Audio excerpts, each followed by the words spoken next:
already heard from the dismal science that the odds of fuel going down in price are not very good. But what do you see in your crystal balls in terms of maintaining a higher level of cattle prices?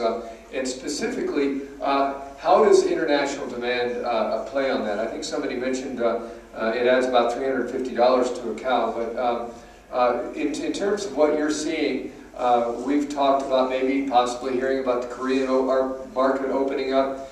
Barring any disasters, disease, is that sustainable and is that going on? Doug or John or Roger, can any of you talk about? I think Brett's the guy that needs to answer that. Brett might be the best one to answer that, but did any of you have anything to add to that? No, I really don't.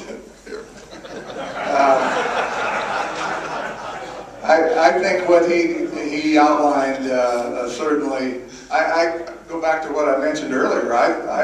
To me, that's one of the real risks we have right now. If we get another case of BSE and shut off that export market, and the major impact that can have on finished cattle prices, and as we know, it all trickles back down through the system, and so it impacts everybody. Lois? Doug, at the same time that the export market was hurt, we were benefited by the Canadian border being closed.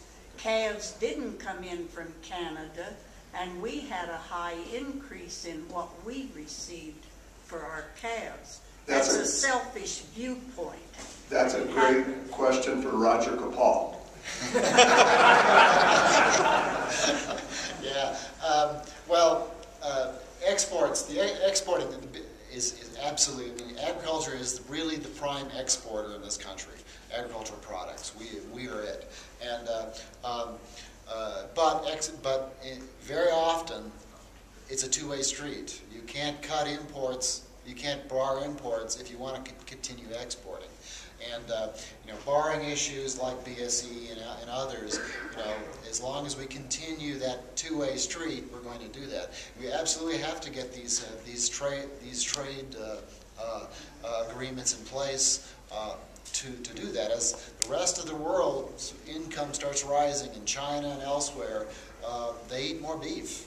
They really do, and so it's important to do that. We have to be careful about undercutting our ability to expand those exports.